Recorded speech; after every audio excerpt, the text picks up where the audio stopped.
you want to do, you can order a sample. There's a lot of step-by-step instructions on the site. What's the best I can do? Well, you know what though? It's 100 times better than what it was last time, right? It's usable. And it'll get to our local team here. We know it's going to be the same problem turning in the other direction, so what? Right? Great place to start. Jesse, stay safe and thank you for the It should at least turn in the other direction.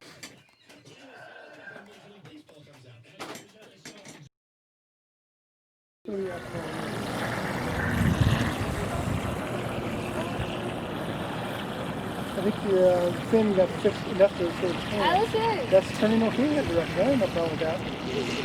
Okay.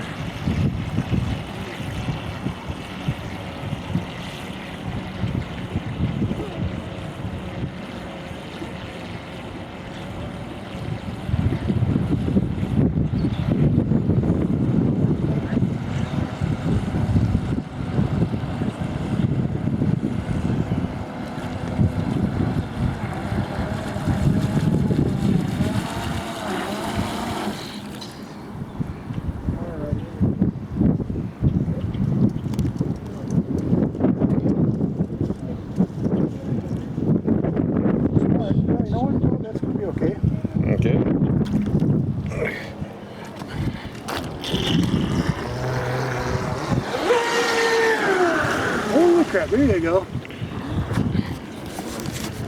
It wants to go.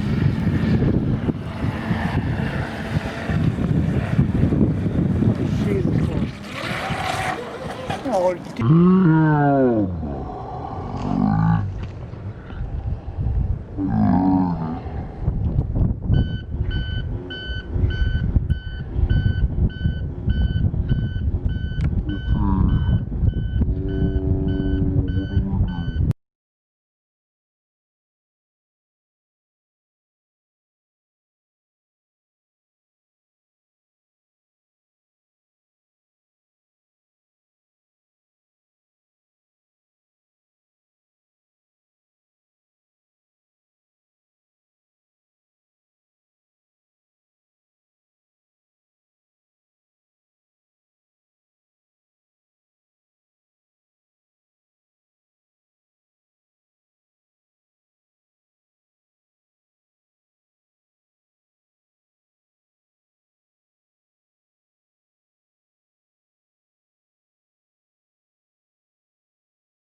Hello there, RC boaters. This is Kevin, the RC boater here, and what we have here is a model of a 1956 Chris Craft Continental, the 23-foot long version of it. They're built by Dumas Model Boat Company. There. This one I bought from a professional boat builder in Reno, Nevada, about 5-6 years ago. He does excellent work on it there. When I got it, it was an almost ready to run boat. It didn't have any of the running gear in it, such as the motor, the prop shaft, the radio, or anything. So let's open it up there and I'll show you what's inside of it here. We'll get to the details later, okay? So take the that off there, and we'll take the characters out. We'll talk about these characters later, okay? So we'll get back to them soon. So, and we'll all talk about her later too. And this is how the boat opens up. You take all the seats out, so just like that, and the floor here too. That comes out. As you can see, you got some detail on that. So, and this is where the battery sits here. The motor is an 55 turn motor, and that comes out too. All the stuff you see inside here, I put in myself. There, the motor mount, the speaker system, which is for the engine sound. Sounds pretty darn cool. It's not really meant for a boat, but it does sound neat anyway, so I went with it and bought it. Put in all of this gear back here. This is the radio, the servo for the rudder, and all of the electronic switches, which this boat can do. This boat has 5 functions this boat can do. It has the bow and the stern light, the spotlight, the steering, the motor, and the water pump, and a sound for the horn. So that should be 5 items there if I lost my count. And I also have the electronic switches, so I can do everything remotely through the transmitter. That's pretty damn cool, I think there. I added a bunch of the details, extra details, such as new horns. The ones that came with the Dumas kit didn't really look all that impressive. I got online and found a store in Cornwall, England, of all places, that sells the most fantastic hand-built model boat detail parts they've ever seen.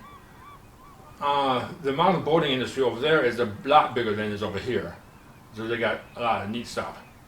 I bought the horns, the spotlight, and also, may not be able to see it too well, but I also got a mirror here, a compass. On the mirror, I have a little pair of fuzzy dice. Here, let's see if I can't get you to see that a little better there.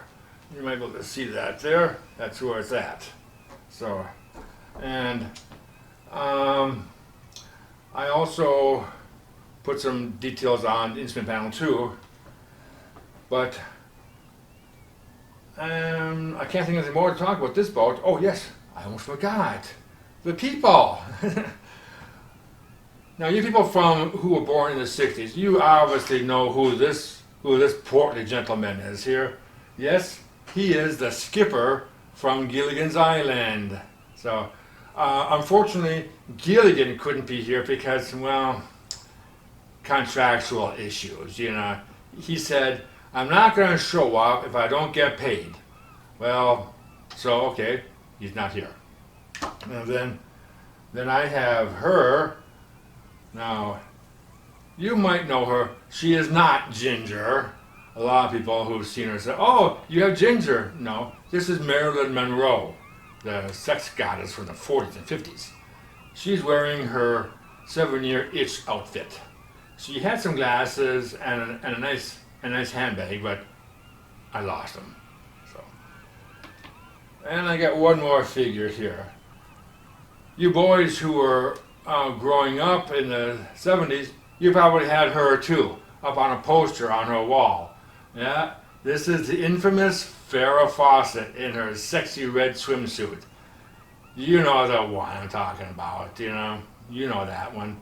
You probably had it on your bedroom walls there, and your mom probably said, "Oh my gosh, that son of mine. Wish I could get rid of that poster." But she likes to sun herself on the back seat there, and she doesn't complain.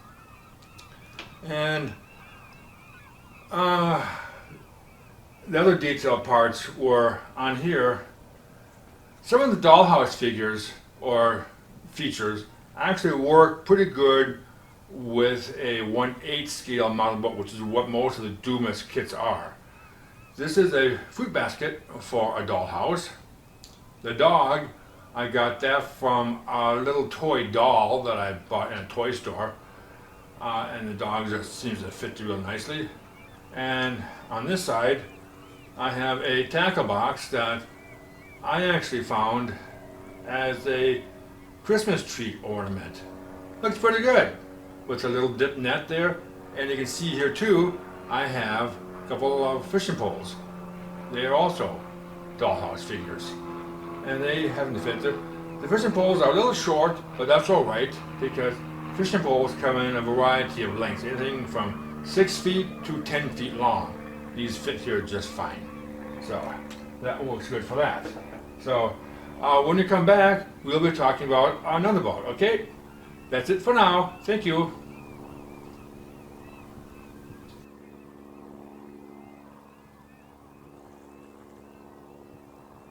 And we're back. This is Kevin, the RC boat again.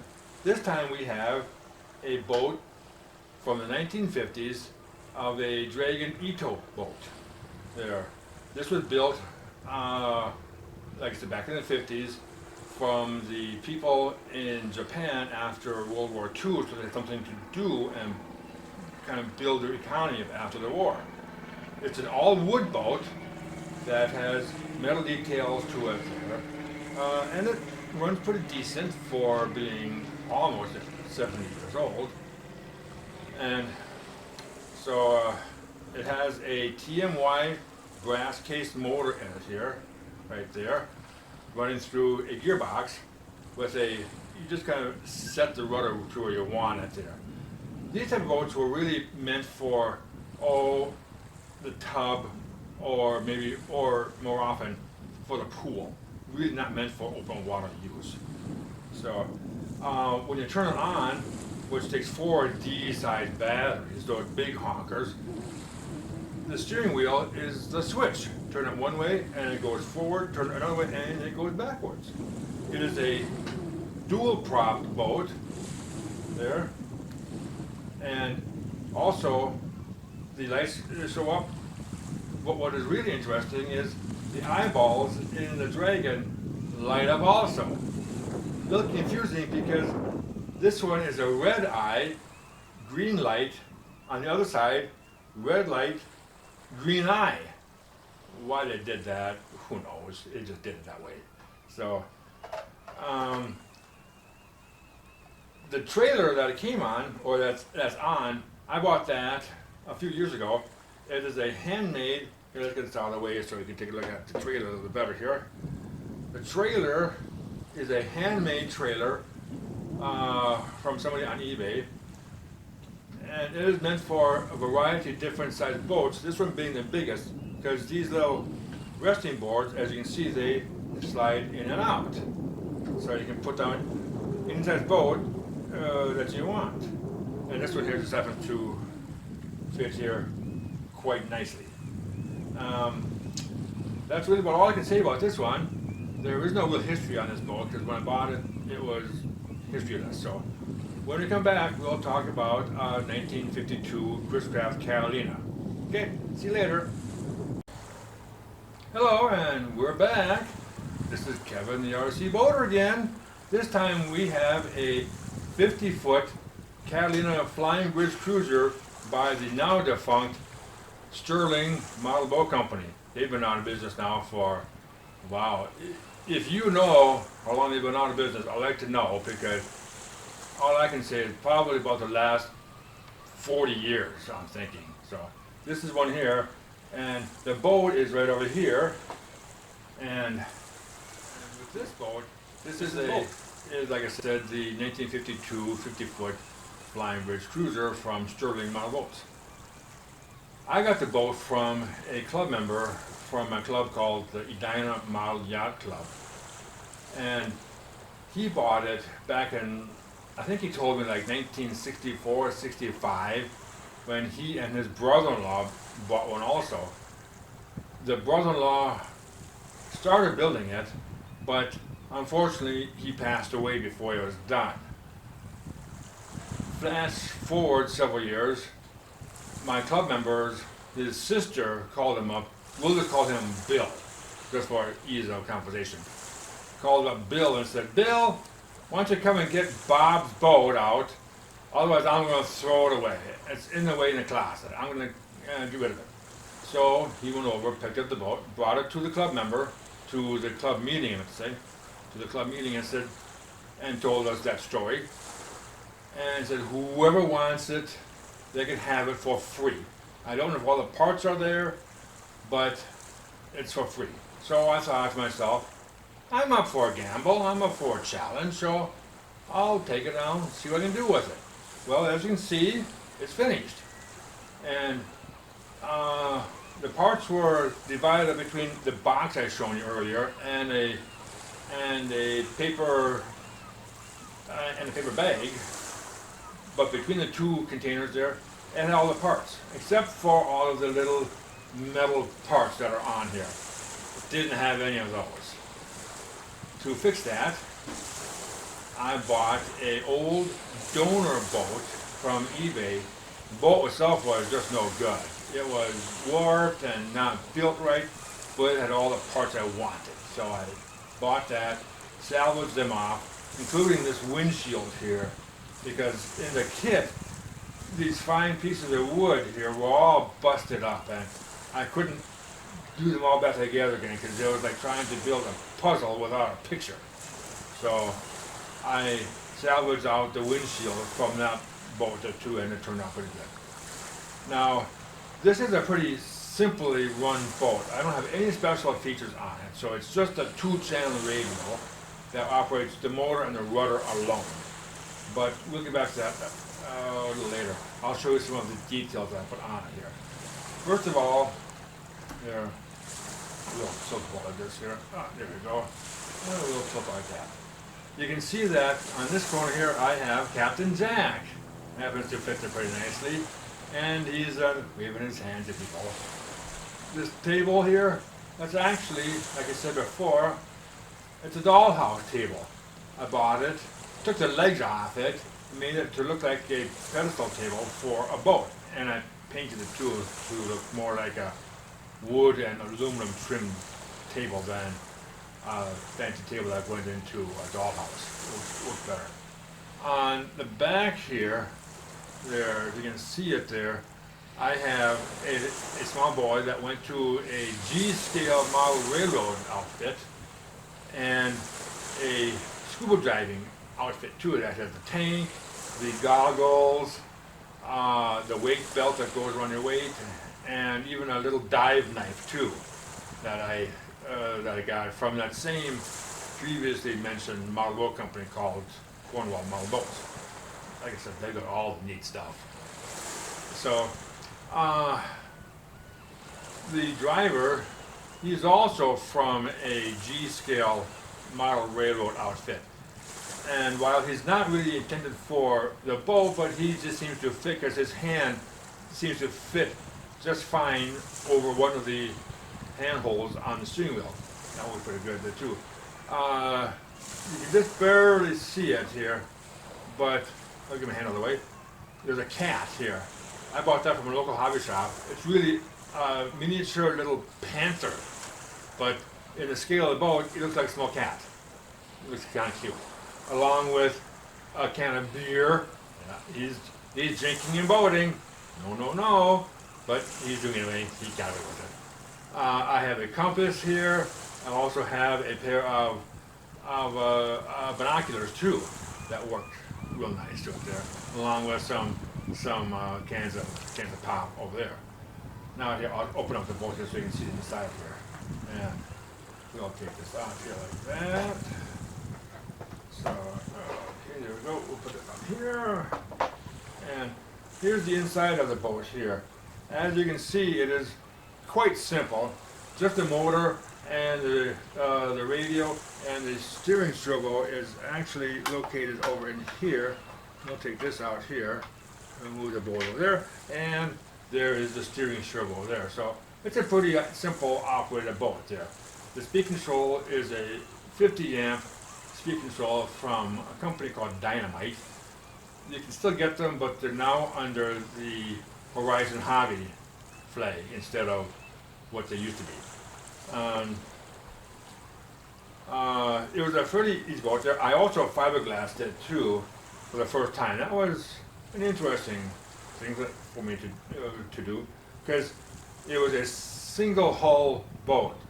For you boat builders out there, you know what that means. It means there's only just one layer of wood, as opposed to the other companies out there where they have 2 layers of wood between the inside and the outside. This one here only has 1. And I decided that it needed to have the extra strength of the fiberglass to help reinforce and make it last longer too. Because as we all know, collectors, we are just the temporary caretakers of our collections. Who knows who's going to have them later. I kind of want my collection to last the years, to outlive me. So, I really can't mention anything more about it. Oh, I almost forgot. The receivers I use the orange RX receivers.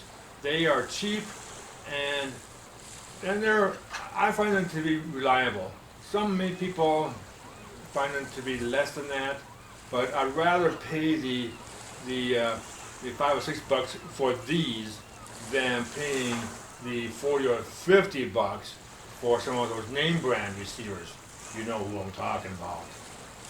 So, but when we come back, we'll talk about something else. I'm not sure what yet, but we'll talk about something else. Okay, see you later. Thanks.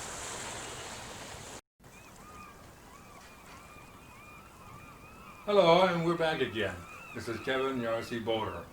So what we have here now is a 1955 Chris Craft Cobra. So these boats, the real boat I'm talking about now, were only built for just 1 year of 1955. Because while they looked as cool as heck, they weren't a very big seller for Chris Craft, because they only had just one single cockpit here, and they could only fit in 2 or 3 people. 3 people pretty snugly. And in today's world, you know, with COVID, you don't want to get that cozy. Even with 2 people, you're still getting a little too cozy. But about that later. So now this particular boat, when I acquired it, I didn't know much about it. I still don't know much about it. I just acquired it through a trade. So who built it, I don't know. When it was built, again, I don't really know that either. But I can tell you a little bit about the model.